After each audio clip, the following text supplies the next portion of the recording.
آپ نے کلیم بس کر دیا کہ جی ہم نے 20 لوگ مارے ہیں. اس میں سے 1-2 لوگوں کے حوالے سے یہ ضرور کہا جا رہا ہے کہ جو انڈیا میں ایک علیحدگی کی تحریک ہے خالصتان کی، اس کے حوالے سے کچھ لوگ یہاں پر کسی طرح کی کارروائی کر رہے تھے یا کوئی اس میں تھے، لیکن مجھے تو اس میں اگین کوئی بات اس طرح سے بہت سالڈ نہیں نظر آ رہی کہ جس کے اوپر بلیو کریں.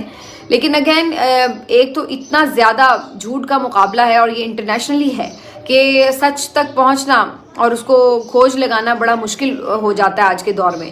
اور اسپیشلی پاکستان جن حالات سے گزر ہے اس وقت، چونکہ پاکستان کے انٹرنل پرابلمز بے حد ہیں، بے حد و حساب ہے، اور اوپر سے معیشت کی جو ہمیں پرابلم ایک ہمارے سامنے ایک بہت بڑا چیلنج ہے، ہم ایک کمزور پوزیشن میں ہیں، تو اس کی وجہ سے یقینی طور پر ہماری تشویش اور بھی بڑھ جاتی ہے اس موقع کے اوپر. اور پھر دوسری طرف انڈیا کو اگر ہم اپنے مقابلے میں دیکھتے ہیں تو وہ ان کی جو ایک مارکیٹ ویلیو ہے اس وقت وہ ظاہر ہے پاکستان سے کئی گنا زیادہ ہے. اسی طرح سے جو ان کی معیشت کا ایک حجم ہے اگر ہم اس کو دیکھیں تو یہ سب چیزیں دیکھتے ہوئے آپ کو یقینی طور پر زیادہ الرٹ رہنے کی ضرورت ہے کہ ہم اپنے مسئلوں میں اتنے الجھے ہوئے ہیں کہ جو ہمارا صحیح فوکس ہے اپنی ملک کی سیکیورٹی کا، وہ شاید ہمارا کہیں ڈی فوکس تو نہیں ہو رہا کہ اس قسم کے سٹیٹمنٹس آتے ہیں. کبھی وہ یہ کہہ دیتے ہیں آ کے جی ہم تو اب آزاد کشمیر بھی لے لیں گے، کبھی وہ جی بی پہ نظر ڈالتے ہیں، کبھی وہ کوئی اس طرح کے سٹیٹمنٹ جاری کر دیتے ہیں جیسے بالکل ہی پاکستان کے وجود سے انکار کر دیتے ہیں. تو یہ جو چیزیں ہیں یہ ہمارے لیے الارمنگ بھی ہیں اور آئی اوپنر بھی ہیں کہ ہم یہاں پر آپس میں الجھے پڑے ہیں. ہمارے جو دفاعی ادارے ہیں وہ بھی آپس میں الجھے پڑے ہیں اپنی سیاستدانوں کے ساتھ اور مسائل میں، لیکن جو ہمارا پرائم ایک پرابلم ہے کہ ظاہر ہمیں تھریٹس تو ہیں اپنی نیبرنگ اینیمی کنٹری سے، تو اس کی طرف پھر ہم لگتا ہے کہ کہیں نہ کہیں چوک تو نہیں جا رہے. تو یہ ساری یہ سٹوری جو ہے یہ بیسکلی کہنے کا مقصد یہ ہے کہ یہ آپ کے لیے ایک جگانے کے لیے ایک سٹوری ضرور ہو سکتی ہے کہ اس چیز کو دیکھا جائے، اور میرا خیال ہے کہ اس کے اوپر کوئی آفیشیل رسپانس آئے گا تو پھر زیادہ بہتر ہوگا اس کے اوپر بات کرنا. آگے بڑھتے ہیں جی. آپ کو بتائیں کہ پی ٹی آئی کے کچھ ملزمان کی مزید ضمانت ہو گئی ہے. لاہور سے کوئی 35 کے قریب ملزمان کل بیل حاصل کرنے میں کامیاب ہوئے، اور آج راولپنڈی سے بھی 8 ملزمان جو ہیں ان کو ضمانت مل گئی ہے. اچھا انٹرسٹنگ بات یہ کہ یہ وہ 8 ملزمان ہیں راولپنڈی والے جن کو 9 مئی کے مقدمات میں سپریم کورٹ سے ضمانت ملی تھی، لیکن انہوں نے سپریم کورٹ سے ضمانت حاصل کرنے کے بعد جب رہائی پائی تو فوری طور پر ان کو ایم پی او کے تحت ڈی سی راولپنڈی نے قید کر دیا تھا. اور پھر اس کے بعد آپ نے دیکھا کہ جو ابھی حال ہی میں سماعت ہوئی سپریم کورٹ میں 7 رکنی لارجر بینچ جو کہ ججز کے خطوط کے اوپر بات کر رہا تھا، سماعت کر رہا تھا، تو اس دوران جسٹس اطہر من اللہ صاحب نے بڑے اہم ریمارکس دیے اور انہوں نے کہا کہ جی ہم ایک ملزم کو ضمانت دیتے ہیں اور یہاں پر صورتحال یہ ہے کہ عدالت کی یہ وقت ہے، اس کے فیصلے کی یہ وقت ہے کہ آپ اس کو ایم پی او کے تحت گرفتار کر لیتے ہیں. اور یہ بڑے اسٹرانگ ریمارکس تھے. اس کے اوپر اٹارنی جنرل بالکل خاموش ہو گئے تھے. تو اب اس کے اوپر جو ہے انٹرسٹنگلی یہ دیکھنے میں آیا کہ جو راولپنڈی کے ڈی سی تھے انہوں نے یہ اپنا ایم پی او کا آرڈر ودرا کر لیا، واپس لے لیا، جس کے بعد اب ان ملزمان کی رہائی عمل میں آئی ہے. اب کافی حد تک اس کو ہم رائٹ فلی یہ سوچ سکتے ہیں کہ اس کا تعلق اسی بات سے ہے کہ سپریم کورٹ کی طرف سے جب یہ بات کی گئی ہے تو ظاہر اس کا ایک پریشر آتا ہے، اور پھر الٹیمیٹلی راولپنڈی کے ڈی سی کی طرف سے یہ ایم پی او کا جو آرڈر ہے واپس لے لیا گیا. اور یوں بھی اوور آل بھی ایک جو پالیسی اس وقت نظر آ رہی ہے کہ جو پی ٹی آئی کی مختلف 9 مئی کے ملزمان ہیں ان کی ضمانتیں ہوئی ہیں پچھلے دنوں میں، بڑی تیزی کے ساتھ ہوئی ہیں، لاہور میں بھی ہوئی ہیں، باقی جگہوں پر بھی ہوئی ہیں، گجرانوالہ میں البتہ کچھ لوگوں کو سزائیں سنا دی گئی.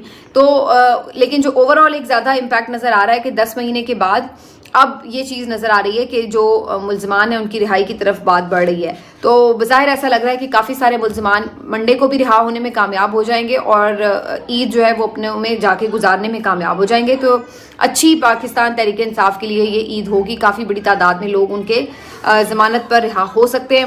زیادہ تر جو لوگوں کی نظریں جڑی ہیں وہ اس وقت اس بات پہ ہیں کہ ڈاکٹر یاسمین راشد یا عالیہ حمزہ، صنم جاوید، ان لوگوں کی ضمانت کب ہوگی، جو خواتین قیدی مزید ہیں ان کی ضمانتیں کب ہوں گی. زیادہ تر اس کی طرف ہے، لیکن اگین اب ان کا بھی آگے 1-2 دنوں میں کچھ مزید اس کے اوپر فیصلے سامنے آ سکتے ہیں. دیکھتے ہیں کہ اس کے اوپر کیا ہوتا ہے. اب جی اس پر آ جاتے ہیں کہ برطانوی اخبار والے تو وہ کر لیا. شاہد آفریدی صاحب کی ایک اور سٹیٹمنٹ آئی ہے اور انہوں نے بڑی انٹرسٹنگ سٹیٹمنٹ دی ہے. وہ کہتے ہیں کہ جی میرا دل تو چاہتا ہے سیاست میں آؤں، ملک کے لیے کچھ کروں، لیکن مجھے میرے بڑے ایسا کرنے سے روکتے ہیں. اور منع کرتے ہیں کہ سیاست میں نہ آؤ. اور لیکن میں انہیں کہتا ہوں کہ اگر ہم سیاست میں نہیں آئیں گے تو پھر سیاست میں تبدیلی کیسے آئے گی. تو شاہد آفریدی صاحب کے اوپر بہت عرصے سے لوگوں کا یہ خیال ہے کہ ان کو بھی تیار کیا جا رہا ہے, وہ بھی کوئی پروجیکٹ ہے ان میکنگ. مجھے یہ تو نہیں پتا کہ وہ پروجیکٹ ہیں یا نہیں ہیں, لیکن یہ بات ان کو دیکھتے ہوئے یا ان کا جو پچھلا طرز عمل ہے اس کو دیکھتے ہوئے اندازہ لگانا کوئی مشکل نہیں تھا کہ ان کے اندر خواہش تو ہے اس چیز کی کہ وہ سیاسی جماعت بنائیں یا سیاست کا حصہ بنیں یا میں بھی شاید کسی پارٹی کو ہی جوائن کر لیں. لیکن اس صورت میں اگین وہی بات ہے کہ جو شاہد آفریدی صاحب نے ابھی پچھلے دنوں بہت ساری کانٹروورسیز دیکھی ہیں, تو کافی لوگوں کو اس بات سے کوئی خوشی تو نہیں ہے اس بات کی کہ انہوں نے جس انداز سے جو انسانی حقوق کی خلاف ورزی تھی یہ سب کیا اس کے اوپر خاموش رہے. تو اگر آپ سیاست دان بننا چاہتے ہیں, سیاست میں آنا چاہتے ہیں, تو آپ کے لیے تو بڑا اچھا یہ ایک پلیٹ فارم ہو سکتا تھا کہ جب ظلم ستم جبر ہو رہا ہے تو اس وقت آپ اس کے خلاف آواز اٹھاتے تو لوگ آپ کے ساتھ ہوتے اور آپ کے لیے ایک نرم گوشہ رکھتے, آپ کی تعریف کرتے. لیکن آپ تو طاقتوروں کی طرف کھڑے ہوئے, تو اس سے ایسا لگا کہ جیسے آپ عوام کی حمایت یا عوام کی جو مشکلات ہیں اس سے بالکل آری ہیں. تو یہ شاہد آفریدی صاحب کا جو پروجیکٹ ہے یہ تو مجھے معلوم نہیں ہے کہ پروجیکٹ ہے یا نہیں ہے, لیکن بہرحال ان کی خواہش ہے. بہرحال جی ان کا حق ہے, اگر وہ سیاست کرنا چاہتے ہیں تو بالکل کر سکتے ہیں. لیکن جن حالات میں انہوں نے یہ اسٹیٹمنٹ دیا ہے یہاں پر تو ان کی فی الحال تو سیاست کے لیے کوئی بہت اچھے حالات نہیں ہیں. پی ٹی آئی اور پی ایم ایل این کی جو آپس کی چپکلش ہے وہ چل رہی ہے, اور اب یہ دھمکی بھی دی جا رہی ہے کہ جی گورنر راج لگ سکتا ہے کے پی میں اگر علی امین گنڈا پور صاحب جو ہیں وہ اپنی ایگریسو اسٹریٹجی کو جاری رکھے رہتے ہیں. لیکن مجھے بظاہر ایسا نہیں لگ رہا کہ گورنر راج کی طرف صورتحال جائے گی. اس کی وجہ یہ ہے کہ مجھے یہ نظر آ رہا ہے کہ اس وقت ایک ڈر ہے ڈرانے والوں کے اندر, اور یہ ڈر ہے دو چیزوں کی وجہ سے. ایک تو چیز ہے سوشل میڈیا جس پر بہت بات بھی ہو رہی ہے, اور دوسری جو چیز ہے وہ ہے عوام کا سڑکوں پر نکلنا. اصل میں دیکھا جائے تو یہ دونوں ایک ہی چیز ہیں. اس کی وجہ یہ کہ بہت سے لوگ یہ کہتے ہیں کہ جی جو سوشل میڈیا ہے یہ پی ٹی آئی کی طاقت ہے, social media P T I کی طاقت ہے, اور یہ ان کو جو ہے ہمیشہ ریسکیو کرتا ہے پی ٹی آئی کو. میں یہ سمجھتی ہوں کہ سوشل میڈیا صرف پی ٹی آئی کے لیے نہیں ہے. اس کو یہ لوگ یہ سمجھ رہے ہیں کہ یہ جو سوشل میڈیا کوئی ایک ایسی ٹیکنیک بنا لی ہے پی ٹی آئی نے, کوئی ایسا ونگ بنا لیا اپنا کہ جس کو وہ یوز کر کے سب کچھ کنٹرول کر رہے ہیں. حالانکہ یہ ایسا ہے نہیں. ان کی بالکل ایک آفیشیل ٹیم ہے اور ہر ایک پارٹی کی ہے. پی ٹی آئی کی زیادہ اچھی اور زیادہ تگڑی ہوگی, اس میں بھی کوئی شک کی بات نہیں ہے. لیکن لوگ جو انڈرسٹینڈ نہیں کر رہے وہ یہ بات ہے کہ یہ سب کام صرف پی ٹی آئی کی آفیشیل سوشل میڈیا ٹیم کا نہیں ہے.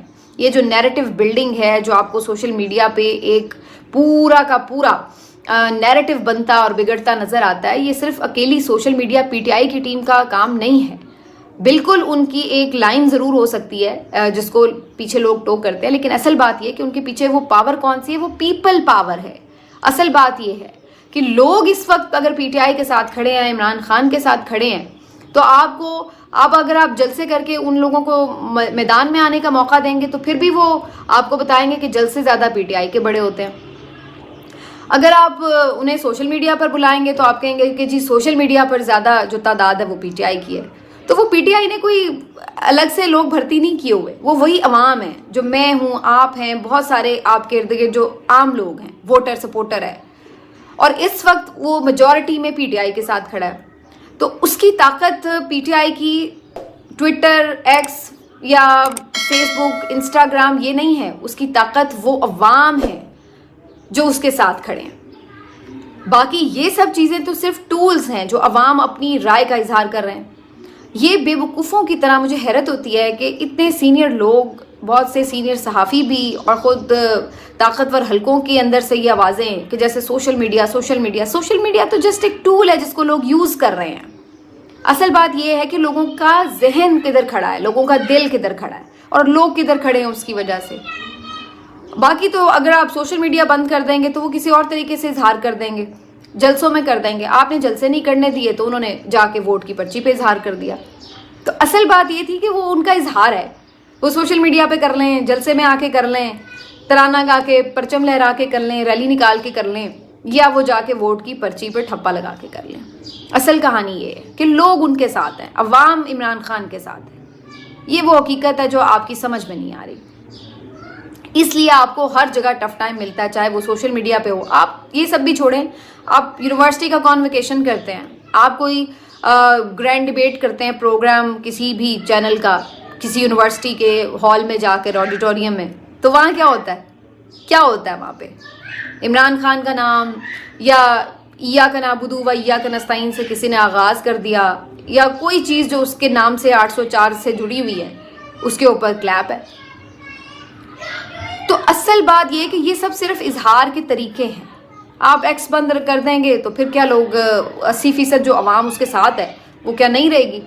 وہ تو وہی ہیں. اور میں آپ کو بتا چکی ہوں ابھی کچھ دن پہلے بھی جو میں نے واقعہ آپ کے ساتھ شیئر کیا تھا. تو یہ بیوقوفوں کی طرح ٹولز کو پکڑ کے بند کر رہے ہیں, ٹولز کو توڑ مروڑ رہے ہیں, اور یہ نہیں کہہ رہے کہ ہم اپنے آپ کو پیچھے کر لیں اور جو عوام کی رائے اس کو پریویل ہونے دیں. یہ ایک سمپل سا فارمولا ہے ملک کو آگے لے کے چلنے کا. لیکن ہم کیا کہہ رہے ہیں کہ جو اظہار ہے بس اس کو بند کر دو, سارا کچھ قابو آ جائے گا. اور اس میں سب کی سب ہماری جو سینئر جماعتیں ہیں وہ ساری اس میں شامل ہو گئی ہیں. پیپلز پارٹی ہو, پی ایم ایل این ہو, باقی جو ہیں وہ ساری اسی کوشش میں ہیں کہ جناب لوگ بھول جائیں گے, پتہ نہیں لوگ بدل جائیں گے. سوشل ایکس بند ہو گیا تو لوگ کیا ہوا ہے, ابھی آپ کل ووٹ کروا لیں, کل پھر وہی رزلٹ ہوگا. ایکس بند کروا لیں, پھر بھی وہی رزلٹ ہوگا. 8 فروری کو بھی تو آپ نے سب کچھ بند کر دیا تھا نا, موبائل فون تک بند کر دیے تھے, پھر کیا ہو گیا تھا؟ رزلٹ تو وہی تھا. تو یہ ہے ساری بات, جو اتنی سی بات کسی کی سمجھ میں نہیں آ رہی. پی ٹی آئی کا social media, P T I کا سوشل میڈیا مسئلہ نہیں ہے. مسئلہ لوگ ہیں, عوام ہیں, جو اس وقت سوشل میڈیا یوز کرتے ہیں. وہ پی ٹی آئی کے ساتھ ہیں, لہٰذا وہ پی ٹی آئی کا سوشل میڈیا ہے. اگر کل کلاں کو پی ٹی آئی اپنے اصول سے ہٹ گئی, اپنے نیریٹو سے ہٹتی ہے, اپنے نظریے سے ہٹتی ہے, تو یہی سوشل میڈیا ان کے گلے پڑا ہوتا ہے. اور پڑا ہوا ہے ابھی بھی, آپ دیکھ لیں. کوئی غلط بندہ مل جاتا ہے, جا کے کسی سے ملاقات کر آتا ہے, اگلے ناک کو چنے چبوا دیتے ہیں. کوئی غلط ٹکٹ کسی کو مل جاتا ہے, اگلے فیصلے واپس کرواتے ہیں. تو وہ کیا پی ٹی آئی کا سوشل میڈیا ہے جو کہ وہ فیصلے کروا رہا ہے؟ وہ عوام کا پریشر آتا ہے. اچھی چیز یہ ہے کہ پی ٹی آئی اس کو لیتی ہے, اس کی پین لیتی ہے کہ ہاں بھئی یہ پریشر آ رہا ہے, اس فیصلے کو یوں کر لیتے ہیں. باقی جو باتیں ان سے لوگوں کو ڈسکنیکٹ ہے, بالکل لا تعلق ہے, وہ اس پہ وہ کرتے ہی نہیں. اگر کرتے بھی ہیں تو صرف تنقید کے اس میں آتے ہیں سوشل میڈیا پر ان کے اوپر تنقید کرنے. تو یہ ہے بنیادی مسئلہ. تو اب اس کو حل کرنے کا طریقہ تو بڑا آسان ہے جو میں آپ کو بتا چکی ہوں, لیکن اس کو حل کرتے ہوئے کوئی نظر نہیں آ رہا بظاہر. اور حیران کن طور پر میں پیپلز پارٹی کی ابھی بات کی تو میں نے جو اسسٹنٹ جیل محمد قریشی کا انکشاف سنا, وہ سارا بتا رہے تھے کس طرح سے بھٹو صاحب کی پھانسی کے رات کی ساری جو نریشن تھی انہوں نے دی ہوئی تھی بیسکلی, کہ کیسے انہیں لے جایا گیا, کیا بات چیت ہوئی, کیسے ان کی پھانسی ہوئی. بڑا خوفناک اور افسوس